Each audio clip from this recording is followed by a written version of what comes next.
Good afternoon. I'm a psychiatrist. I work in Orange County, and I have some more specialty in alcohol and drug abuse. And thank Abuna James for inviting me to be with you here. It's a pleasure to have this occasion.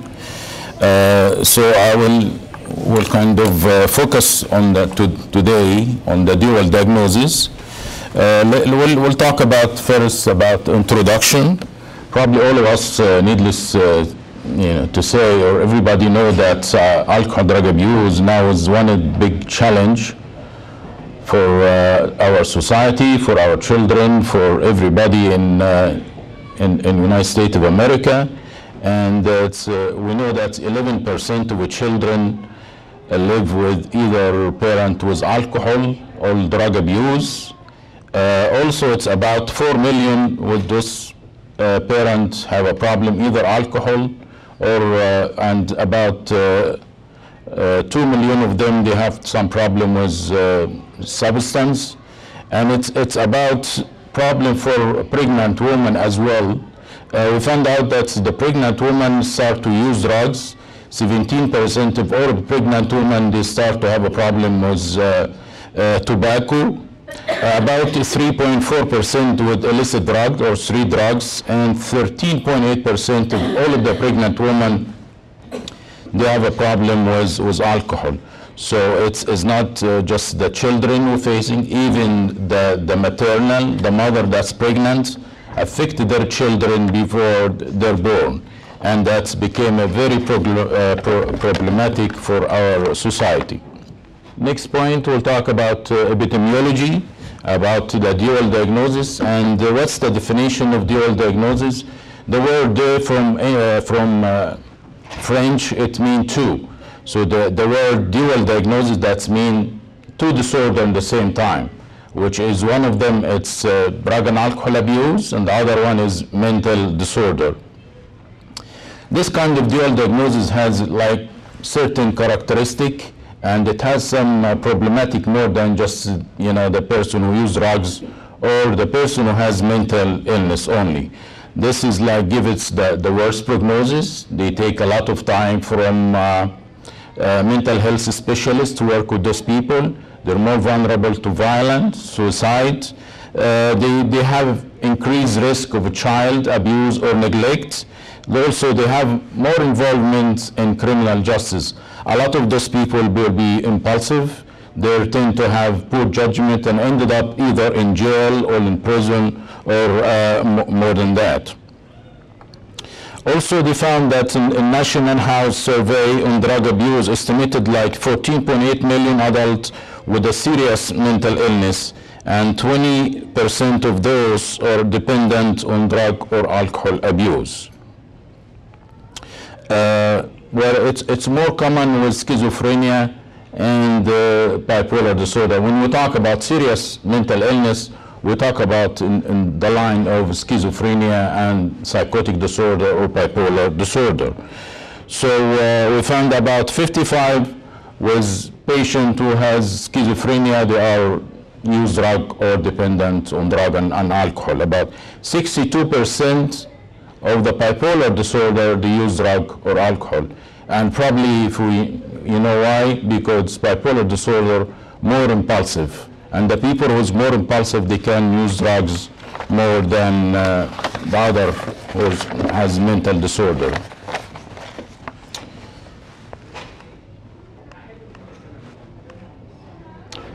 Let's talk about now service planning guideline. Now we know that the dual diagnosis, it's a big problematic, more than just problem with substance abuse. So now we need to kind of think about how we can serve and do some planning for those treatment, for those patient. First of all, when we need somebody who has mental disorder or alcohol abuse, we need to kind of say, look at it, a dual diagnosis expected more than exception. So expected until proved otherwise. Number two, there is kind of put four model for this kind of dual diagnosis, and this model can look at depend on is it all of them may have a serious mental illness, or some of them they have serious mental illness, other doesn't, all of them they have just a little bit of depression and anxiety and so forth. So they put it into 4 models. One model kind of, they call it high, other one will be low, and there is one high-low and other one will be low-high. This is not a gibberish, I'm just trying to put it in a simple way, then we can talk about what's the meaning of high. So high, that's mean it's like serious mental illness, like somebody who's a schizophrenic or manic depressive. And the other high will be like heavy duty, heavy drug abuse, like using heroin, or using heavy duty like cocaine on daily basis. So the pathology will be both of them high serious mental illness and high dependent on drugs. Opposite to that, sometimes they're not seriously mentally sick. They have some little bit of depression. Some of them, they have an anxiety. They have conflict with their job or conflict with their family. So it's not a serious mental illness. And also it's low. They start to self-medicate. They start to use some little bit of alcohol. They drink alcohol twice a week, 3 times a week. So this kind of other category, we call it low pathology, and it's low drug or alcohol abuse. We can go to the third quadrant or number 3, will be like high and low. This could be schizophrenic, but it's well contained, seek some help, but once in a while kind of use some marijuana. They said, well, the marijuana helped me deal with the voices and make me relax. I don't have to be agitated as much. So it'll be high, serious mental illness, but low in using street drugs. The other way around sometimes can be a little bit of mental illness. We call it low pathology. Maybe you have depressive disorder, not otherwise specified. However, they are involved more with drugs. You may be heroin addict, maybe they use alcohol to the degree that they can cause coma, or they can cause really seizure if they stop drinking. It's heavy, like drinking on binges.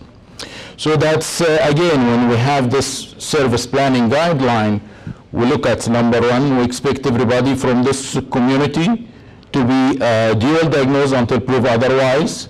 Number 2, we need to look at 4 quadrant, which quadrant they belong. High, low, high, or high, low. Other things with this group of dual diagnosis, treatment is not just one set. You see a doctor, you get some recommendation, you get some treatment, and goodbye. It's not like that. It's need a continuous treatment. It takes long time for this kind of treatment. So continuation, it's the main word here. And sometimes if they have serious mental illness, the continuation will be for life. A lot of people sometimes when they come to myself and ask me, how long I need to take in this antipsychotic or the medication? So sometimes we have to tell them this is serious mental illness. We have to take the medication for good. That's made for all of your life. Well, that's especially if they are using drugs. That's even make it more important for them to be continuously in treatment. Also, other point is very important that when we're dealing with this dual diagnosis, we can have like integrated treatment.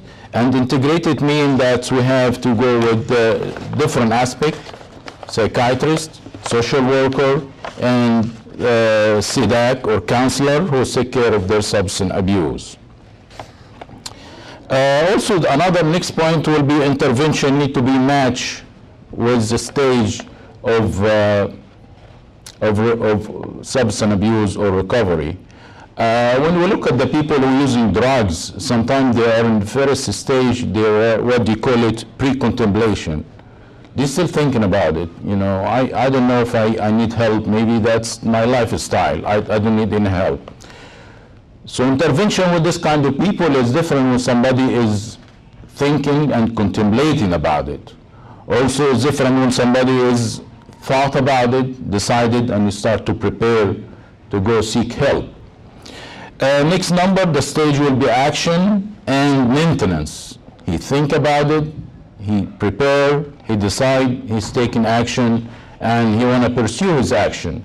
It's not just, it's a commitment. He can say, well, I'm going to see a therapist or I see a counselor, and that's all. You know, he need to be determined because it's need action and you need to work on it. Next number, also intervention need to be matched to level of care and the severity and intensity requirement. As we said, sometimes not everybody the same. Everybody is different. The pathology is different. So when we plan a service, it has to be a match with the severity of their illness.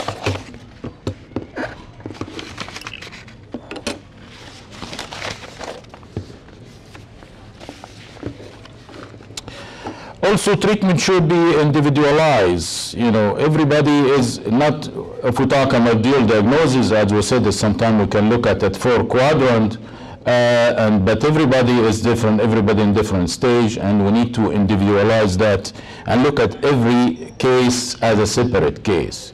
Every case need to be, look at it in different aspect.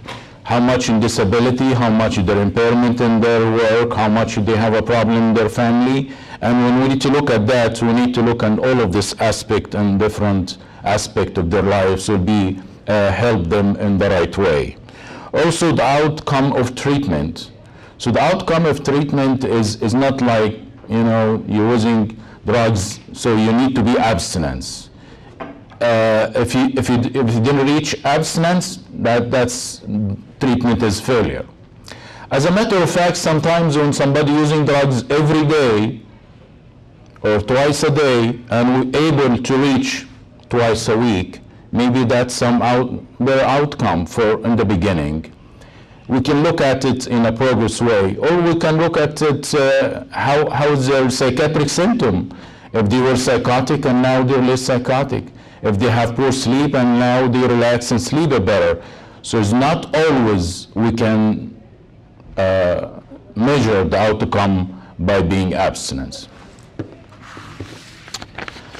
Next part is the assessment of COD, which is the meaning of COD, which is co-occurring disorder, another word for dual diagnosis.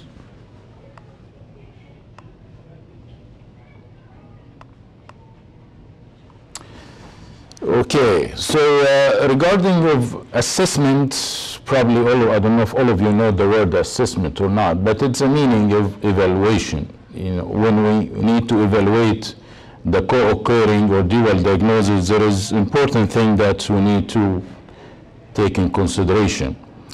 When we meet with any patient, we need to look at take a history, and we need to look and see what kind of present illness, present symptom they have.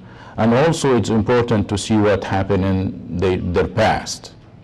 Because if they have a previous treatment or they have previous pattern of using drugs, probably that will stay with them. So evaluating the past history and the pattern of the using drugs will tell us what's going on with them now. Also the pattern of psychiatric illness, we need to look at that. How many times they were hospitalized, how they're complying with the medication. If they taken medication as prescribed or they taken one time and when they decided to use marijuana, they skipped the dose of antipsychotic.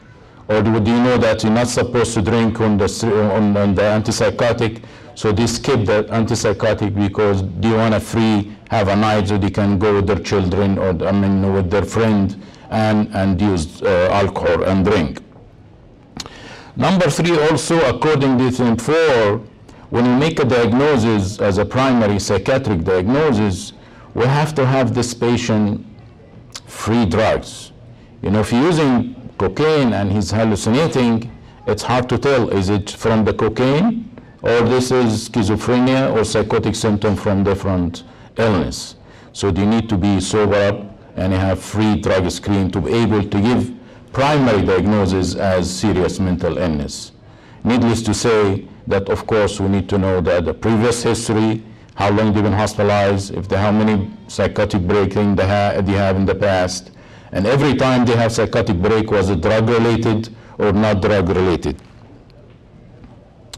The same thing if we have diagnosis with addictive disorder. We need to, look at it is it primary drug abuse, substance abuse, or it's part of their illness. We need to look at that and go with according to these 4 criteria. Now we did some, we know about the dual diagnosis, now we know about the guideline for treatment, and we did some assessment and evaluation. Let's talk about the psychopharmacology. In the past, they used to say, once somebody is using drugs, we cannot treat you, we cannot give you antipsychotic, antidepressant, or any psychotropic medication. This has happened to be is not true lately, because if we continue doing that, we're not going to find anybody achieve sobriety. It's part of their impulsivity, part of their psychotic symptom. That's what makes them go use drugs. So we need to treat them, even if he still does not reach abstinency, they're still using drugs, they still break here and there, so we start to treat them if they have psychotic symptom, like clozaril. Clozaril, they found that if you treat them with clozaril for the psychotic symptom, it gives them a bigger chance to stay away from drugs. Also, if they are depressed and you treat them with antidepressant, they found that using Prozac or other antidepressant, it helps a lot to decrease the depressive symptom, so they decrease the craving for drug indirectly. Prozac is not going to decrease the craving, but if you became less depressed, there is not much need, there's not much craving to use drugs. And so forth, for people who have attention deficit disorder, the people who's hyperactive, using limited dosage of stimulant can help to decrease the chance for these people to use drugs. Also, we can talk a little bit about psychopharmacological treatment for the people who's dependent on alcohol. The people who's dependent on alcohol, sometimes, before we can send them to therapy, before we send them to treatment with group therapy, individual therapy, sometimes they need to detox. And the meaning of detox, if they stop the medication, if they stop the alcohol suddenly, they will have withdrawal symptoms. Some of them serious enough to cause seizure disorder and jeopardize their life. So the first stage for people who depend on alcohol, who's been drinking heavily, we assess them and evaluate them to be admitted to medical or psychiatric unit to help them, give them some sedative, give them some medication, and taper it off gradually so we can fool their system in a way so they will not get seizure and they will, pass this medical stage of their dependence.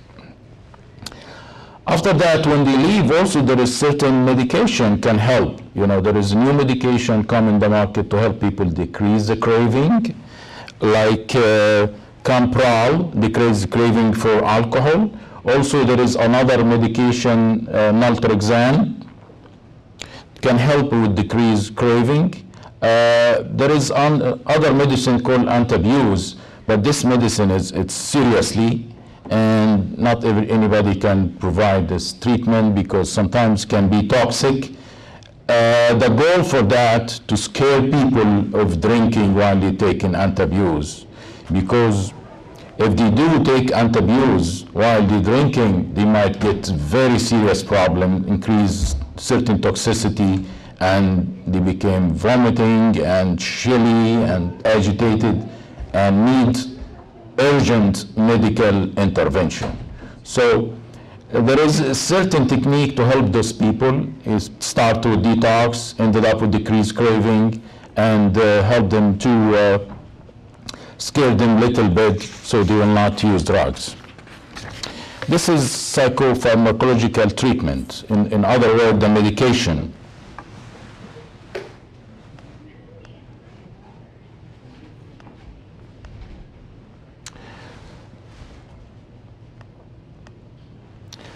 Other thing, as we talk about, dual diagnosis not just need one treatment or one discipline like a psychiatrist or addictionist. Need comprehensive, need a group of people that work together. So now we're talking about the psychosocial approach. Now they're done with the medication if you need it, they're done with detox. Now we need to have this kind of psychosocial model. This is a social worker comes sit down with the patient, do some psychosocial evaluation, see what's going on with their family. They need to help them. They apply for SSI, apply for unemployment. This is social support, and this financial support is very, very important. We cannot achieve abstinence if the patient has no money or ended up becoming homeless, vulnerable to somebody offer drug for free or use him to give him drug, etc. So the social aspect and the social is very important. And we call that sometimes the case management, because it's not just help them socially, they help them coordinate the care. Now today you need to go to a psychiatrist, tomorrow you need to see a medical doctor because your liver has been damaged from drinking alcohol. Now you develop some skin disease from being in the street and the sun, etc., etc. So coordinate the treatment is very important. Also 12-step model, this is still, it's very important for addicts to attend meeting. When they are just to stop drinking, they need to go to meeting daily basis. Then in the future, they cut it down from daily basis to twice a week, once a week, etc., etc. So as I said, we call this is like integrated, united model. It's not just one. A lot of people sometimes go to the doctor and said, well, I have drug problem, can you take care of me? It's need more than just a psychiatrist or addictionist. It needs integrated people, integrated program, integrated and comprehensive treatment. Social worker, case worker, CDAC, اللي هم الcounselor for alcohol and drug abuse, beside the psychiatrists who provide medication and treatment.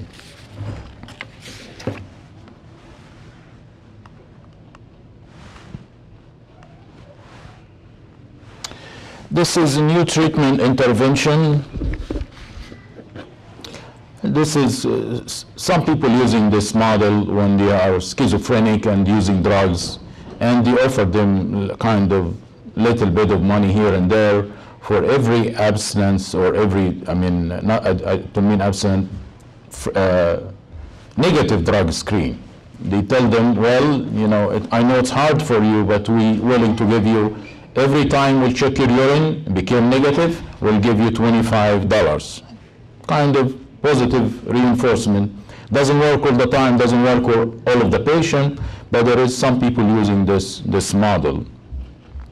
Also, skill training, sometimes, cognitive and behavior psychotherapy can help people kind of be logic and change the negative attitude in their life. Because a lot of those people, they feel, well, there is no hope for me. It's hopeless. I tried many times, didn't work. I don't know why you want me to work again. What make you think it's going to be working this time? All of this is scheme and a stigma of negative vicious circle that make people stay using drugs day after day and months after months. We need to kind of, with cognitive behavior therapy, we can help them to look at the positive sign and change their attitude.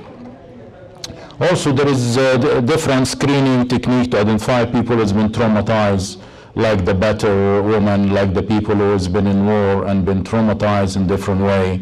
So it helps to screen. When we screen them well, we'll be able to help them well also.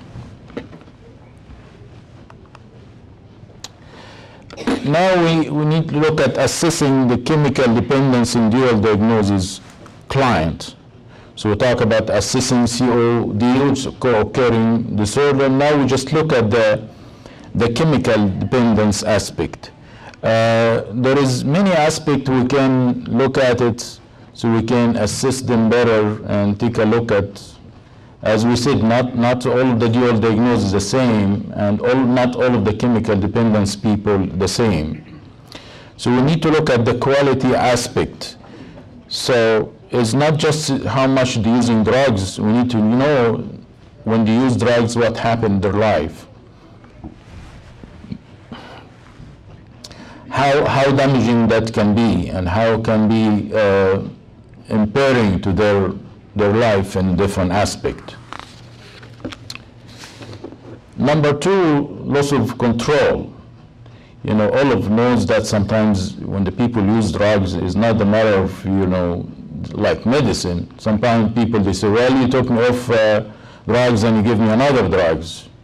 The drugs we prescribe it's try in different people, and we have many trial and approve, etc., and is given certain time and observed and supervised by well-trained doctor. But these people who's using drugs, they using it without any control. Sometimes even they set a rule for themselves. So they set a rule like, we're using the drugs, I'm doing it twice a week. Or some people, they cannot keep this rules and break the rules. So that's what we call it, they start to lose control. Or they start to use it no matter what, even became more important than eating. Some people who particularly use methamphetamine, and methamphetamine decrease the appetite, and they forget there is such a thing called food, using one day after the other until their life will jeopardize and will be close to drop and lose their power and their life.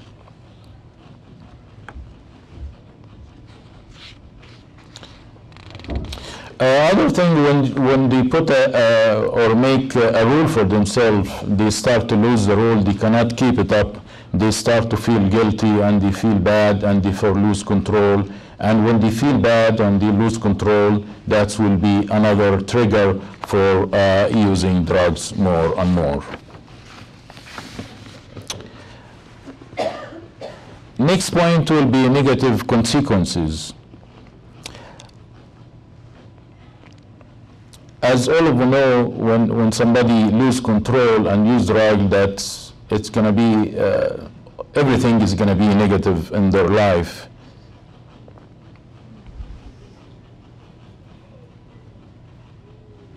And we need to look closely to how that affected their function in daily basis, and how much negativity that affect them, so we can know how much damaging and how much treatment they need. Next point will be social and recreation problem. The drugs make people have certain style in their life, so they cannot associate with their family, they cannot go with certain friend, they have to pick and choose friend, because their friend that does not use drugs, they probably will have a different style. They will be going in different places. So those people tend to have change in their friend. They became fearful or not comfortable in certain situation or certain places. Sometimes when they get used to, whenever they go, they have alcohol. When you go to places that has no alcohol, they became uncomfortable. Also, their family start to complain about them that using drugs and using alcohol, so they start to avoid the family gathering. Also, they start to have feeling guilty about certain situation because they don't go with the family. After that, they start to feel guilty, and guilty feeling that prepare them more to use more drugs.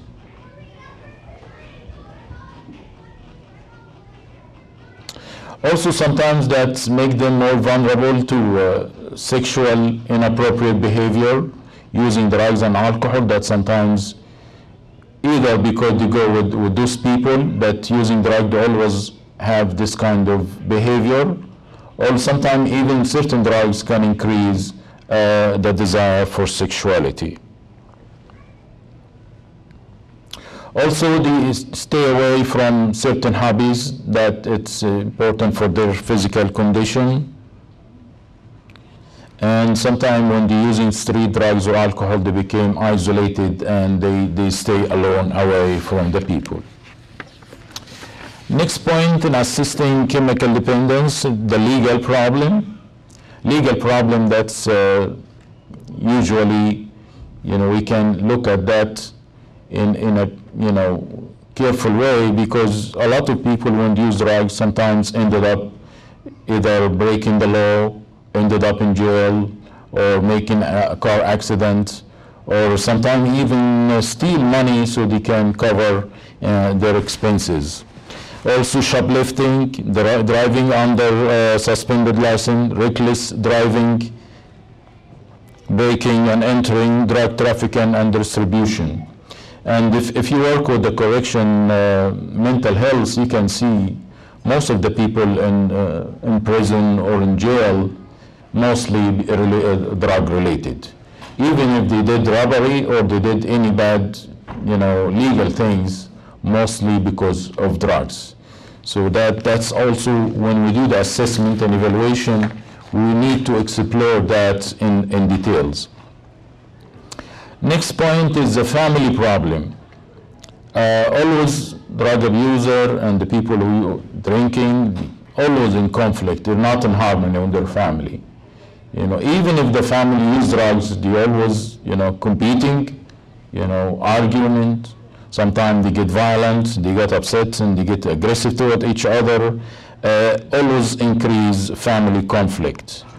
Inappropriate sexual behavior, even with their spouse. Sometimes they avoid contact with their family. Sometimes when run out of money, run out of drug, they ended up became agitated, ended up fighting with the people who live with, so they force them to take money from them. Sometimes the family ended up pushing them away, ended up those people either having restraining order against them, or ended up in homeless, or ended up doing something stupid and ended up in prison or jail. Also, those people usually neglect their children and neglect their family. That's part of, because drugs decrease the emotion, feeling, decrease the family tie in a way. Next point, the medical problem. If we look at the complication that happened to those people in medical way, we can see the people who's using drug and alcohol, using the medical hospitals or the clinic over and over, either they're using for different aspect and different things. If we can go one after the other, we can go to as many things that those people go to the clinic for. Either gastritis, pancreatitis, all of this inflammation of gastrointestinal tract because of drinking alcohol. Sometimes the people who's using methamphetamine, they ended up having skin disease. Also, they might get hepatitis, more vulnerable hepatitis C, especially the people who is drinker. They have problem with eating, what you call eating disorder. Also, when they have decreased immunity, they become vulnerable to different kind of infection. If you're using drugs, if you're drinking, your immunity go down. When your immunity go down, you're more prone to get bronchitis, you can get pneumonia, different kind of infection. If you're using IV drugs, probably all of us know that you can get the HIV, you can get hepatitis C or hepatitis B, etc. A lot of infection can be transmitted by needle. Also, they can have accidents, they can be more vulnerable to sexual abuse, to suicidal attempts, hypertension, heart disease. A lot of medical problems can happen. Heart arrhythmia, skin infection. Next point, evaluating those people will be the employment. We can look at those people, how the pattern of going to work, what kind of job they have, how many days they skipped it. They might lose their job because of absentees, or they might get warning from their boss because they come tardy. they sleep in, they don't respect the boss, they have a conflict with their boss, they argue with the co-worker or argue with the boss constantly, became more overly sensitive. So it's not just became tardy and absentees, even the relationship with their boss and the co-worker became very bad because they're moody, they're irritable. If they come under the influence, they're sedated and sleepy. If they come out of the drug influence, they became irritable and agitated. So in both ways, they're not good employee. They ended up losing their job. The quantity aspect, that's the next point. So also that's important, you know, we talk about quality aspect, we talk about negative consequences, employment, and problem with medical and legal stuff. Also it's important to know how much they're using. A lot of people, when they use, you know, they develop something called tolerance. And the word tolerance, probably most of you knows, you know, if somebody never drank before and drink little bit, he might get drunk. But in 6 months, he continued to take little bit and more to get the same effect he used to have it 6 months ago. In a couple years, they need to treble and more to get the same previous effect. So this kind of tolerance is mostly with alcohol, but also with opioid. You know, the people who is taking painkiller, the Vicodin, is not just street drugs. You know, a lot of people go to the doctor because they have back pain, and the doctor is sometimes not well trained in addictionist or sign of addiction, or you have back pain, I can give you some Vicodin, you're going to be better, and so forth. In a couple weeks, in a couple months, you go to the same doctor, you know, I feel better for a couple weeks, but now it's not working anymore. Again, if he's not well trained doctor, well, I'll give you a little bit more and more. And that's what we call it, the tolerance. The tolerance, it's, you know, sign of addiction. Even this man or woman probably never been street, never been used street drugs. But if you don't treat your disease well, you ended up became, you know, without your knowledge, you became addict because you developed tolerance. Not street addicts, not the people we're talking about it, but is still, it's addiction. And if you stopped it, you're going to withdraw symptom, you have severe pain, etc., etc. Again, the quantity aspect, you know, we're talking about tolerance, increasing. However, the street savvy people, when you use one drugs, as we know that sometimes start with marijuana, as you call it, the gate drug, ended up marijuana, alcohol, cocaine, etc., etc. And the quantity start small and start to go more and more. Also, it's not just a quantity. What we call it is not the hardcore drugs like marijuana ended up using heroin in the future if they're not look at it in scientific way and in way that you seek help and you need treatment. And by the way, even marijuana, I had a patient before was referred also from the church, and he was using marijuana heavily, and if he stopped it or cut it down, he get panic attack, and he said blood pressure go up. Sometimes the marijuana need detox. It's not, some people lose it. Marijuana doesn't need detox. It depends on the quantity. If you're using drugs heavily to degree using day and night, and you want to stop it safely, you need to be admitted and need to go to the hospital, so we can give him sedative and take him off gradually so we can treat him well and he can go back to his life. So it's not just hardcore drug or just simple, everybody using quote unquote nowadays with what you call it, medical card. I have a lot of patients come to my clinic, so no, I'm using medical marijuana. I have a card, I will show it to you. Yes, he got a card for a few dollars by some people, yeah, I don't know why they call them doctors, and ended up hooked them on marijuana for life. Next point will be the denial. You know, all of us know that is, I don't know if we know or not, this is psychological mechanism the brain or the mind use it to defend himself from too much stress and too much pain. So he's saying, well, I don't have a problem.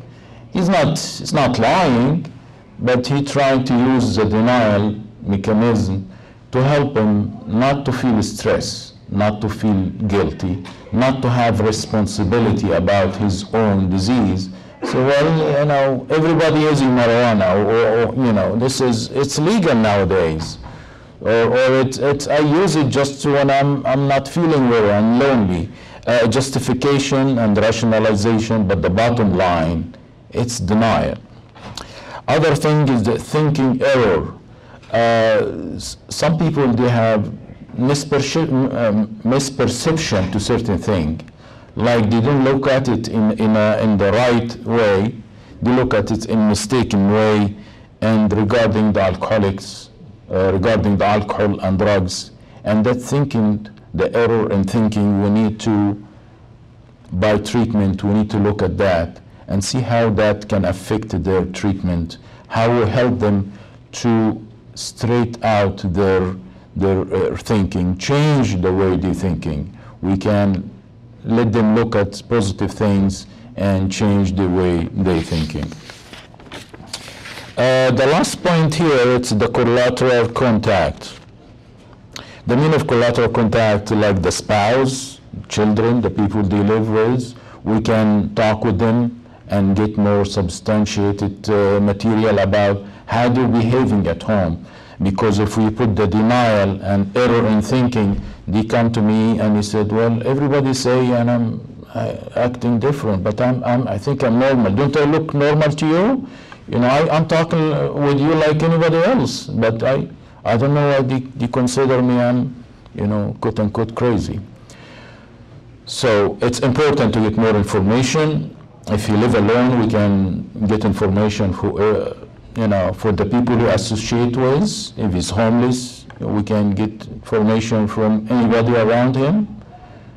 We can even observe him in the waiting room. We can see how he's behaving, the way he conducts himself, how he relates to the front desk employee, how he's talking to the people before even come to see the interviewer. Thank you very much. If there are any question, I'm willing to answer any question if you have.